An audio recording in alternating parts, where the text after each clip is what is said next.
ইনশাল্লাহ অবশ্যই ইনশাল্লাহ আমাদের আশাবাদী যে জামাত এবারে ক্ষমতা আসবে ইনশাল্লাহ। অনেকে বলছে জামাতের কি জনসমর্থন আছে কিন্তু তারা ভোট পাবে না, আপনি কি বলেন এই বিষয়ে? কি বলেন এগুলা? ভোট তো আমাদের মাঝে অনেক ভোট, এরা যারা বলতেছে এগুলো হয়তো অপকাণ্ড চালাচ্ছে, এরা হয়তো বা বুঝেন নাই, মিথ্যাচার। আপনারা তো দেখতেছেন, সাংবাদিকগিরি করতেছেন, আপনারা তো অবশ্যই দেখতেছেন। কি মনে হয় জামাত ক্ষমতা আসলে ইসলামিক রাষ্ট্র কায়েম করবে কিংবা সেখানে নারীর অধিকার থাকবে না? আপনি কি? নারীর অধিকার অবশ্যই থাকবে।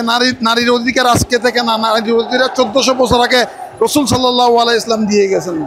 সুতরাং জামাতে ইসলামী ক্ষমতা আসলে নারীর অধিকার নিশ্চিত থাকবে, সে ব্যাপারে কোনো সন্দেহ নাই। অনেকে বলছেন জামাতের জনসমর্থন আছে কিন্তু তাদের ভোট নাই, 5% কিংবা 7%, আপনি কি বলবেন এই বিষয়ে? এটা শোনা কথা।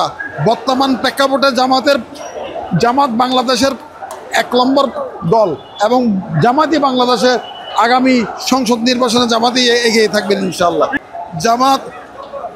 জামাত কয়টা আসন পেতে পারে সেটা তো জনগণের উপর ডিপেন্ড করে, সুতরাং সেটা যখন নির্বাচন হবে তখন দেখবেন কয়টা আসন পাইবে। আপনি কি মনে হয় কয়টা আসন পেতে পারে জামাত? ইনশাল্লাহ জামাত ইসলামী আগামীতে সরকার গঠন করার মতো আসন পাবে ইনশাল্লাহ। সরকার গঠন করার মতো আসন পাবেন ইনশাল্লাহ। আমরা ইসলামী দলকে আগামী দিন ক্ষমতায় দেখতে চাই এবং বাংলাদেশে যাতে ইসলামী দল ক্ষমতায় আসে সেজন্য আমরা দেশবাসীর কাছে আহ্বান জানাচ্ছি, আপনারা সকলেই ঐক্যবদ্ধভাবে ইসলামী দলগুলোর হাতকে মজবুত করার জন্য আসুন আমরা আগামী নির্বাচনে দাঁড়িপাল্লা প্রতীকে ভোট দিয়ে ইসলামী দলগুলোকে আগামী পার্লামেন্টে প্রতিনিধিত্ব করার জন্য আহ্বান জানাচ্ছি।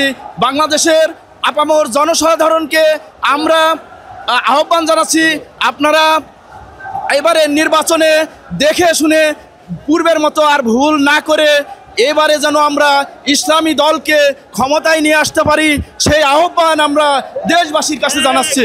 আপনি কি মনে হয় জামাত কিবার ক্ষমতা যাবে কিনা? জামাত ক্ষমতা যাক বলে না যাক, আমরা একমত ইসলামকে চাই প্রতিষ্ঠিত এই বাংলার জমিনে। জামাত ক্ষমতা যাওয়ার লক্ষ্য উদ্দেশ্য নয়, ইচ্ছা হচ্ছে একমাত্র ইসলাম কায়েম করা।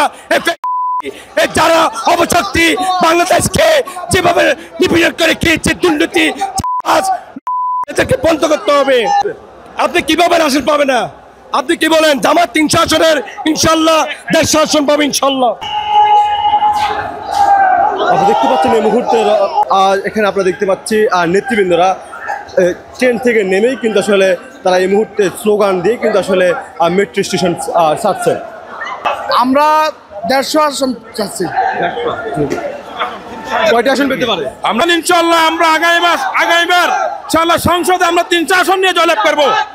এগুলো তো সবথেকে বড় কথা, এটা একটা অযৌক্তিকতা। নারীদের মর্যাদা আল্লাহ রাসূল দিছে, জামাত ইসলাম আল্লাহ এই মর্যাদা দেবে।